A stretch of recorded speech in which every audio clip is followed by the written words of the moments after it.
we are talking about hedonism versus Epicurean hedonism. So what is the difference between these two? So let's talk about pleasure. As humans, we love our pleasure, whether it comes from unhealthy means such as partying, drinking, or healthy means such as enjoying a tasty meal or hanging out with your friends.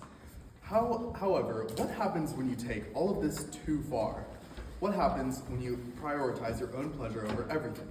When you believe in your heart that pleasure is the goal of human life? This is called hedonism. So basically, the definition of hedonism, according to Oxford Languages, is the ethical theory that pleasure and sense of satisfaction or desires is the highest good and proper aim of human life. However, there are different kinds of hedonism. The two types of hedonism we are discussing today are classic hedonism, so basically just what I explained, what the definition was from Oxford Languages, and then there is Epicurean hedonism, where Epicurus took hedonism and added his own little spin to it. So anyways, these have the same roots and they share the same name, but they're quite different. And let me show you how. But first, let's talk about the roots of Epicurean hedonism. So basically, Epicurus built this school in Athens called the Garden in 307 BCE. And basically he taught about his thought process and Epicurean hedonism. And basically, this thought process took aspects of hedonism, but had elements of his own thought intertwined. He sought to achieve ataraxia, or tranquility, and aponia, or absence of pain. He promotes friendships, simple pleasures, and being content with your life. And then we have classic hedonism, and this belief gained popularity as a philosophy in 4th century BCE. And basically, it prioritizes all pleasure, so basically whatever means you can take to get as much pleasure as possible and to avoid pain as much as possible.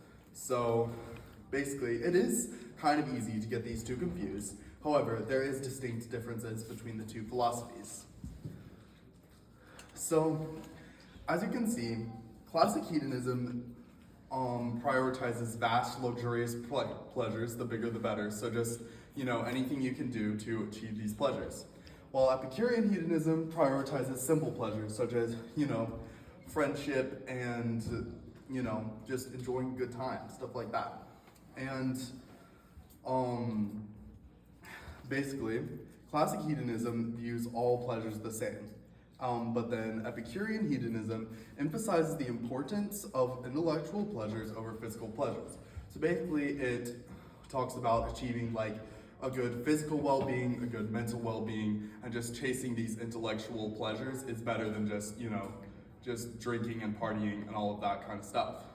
And classic hedonism, the highest point of humanity is just achieving as much pleasure as possible and avoiding as much pain as possible. While Epicurean hedonism is achieving tranquility. So it's a little similar, but there are differences. So basically, next we're going to talk about which of these philosophies is better to live by. So basically, it's pretty obvious which of these philosophies is better to live by. Living by classic hedonism ultimately ends in pain, which is what hedonism tries to avoid in the first place. Drinking, partying, drugs, all of these pleasures lead to painful addiction, which leads to broken relationships, horrible mental health, and all of these painful things. Also, classic hedonism contradicts itself. So basically, if you're just always trying to achieve pleasure, and you're just always trying to get this pleasure, once you get it, it's kind of like downgrades the pleasure, Like, imagine this. You're on a vacation. You're on a beach vacation, and instead of just like enjoying the vacation, you're like, I have to have a good time on this vacation. I have to have a good time on this vacation. That's gonna make you have a worse time, right? So basically, this is the paradox of hedonism.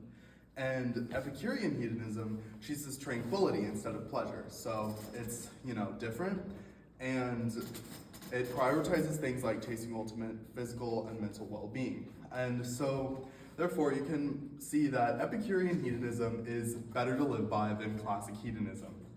And so basically, next we are going to talk about which philosophy is closest to our belief as Christians. So, both of these philosophies are not very close to our beliefs, as both of them put yourself in the center of the universe, maximizing your pleasure and minimizing your pain, or giving your ataraxia and apnea. However, one is closer to our Christian beliefs than others. The philosophy that is closer to our Christian beliefs is Epicurean hedonism. Epicurean hedonism acknowledges the importance of intellectual pleasures over physical pleasures, and God is not physical. One could argue that chasing a relationship with God is a pleasure that the Epicurean hedonism stresses. Therefore, this philosophy is thoroughly more Christian than the classic hedonism. Classic hedonism maximizes pleasure, and while pursuing a relationship with God can give us pleasure, it also gives us pain sometimes. Living the Christian life in no means shields us from pain, and that is where both these philosophies have a disconnect from Christianity. If there is no pain, there can be no lasting pleasure. All pleasure, whether it is drinking and doing drugs or pursuing better physical and mental health, still leads to pain. This is the paradox of these beliefs.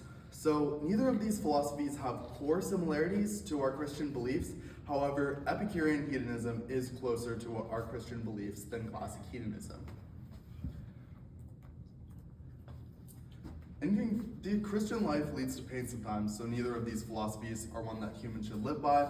I already discussed this, so yeah.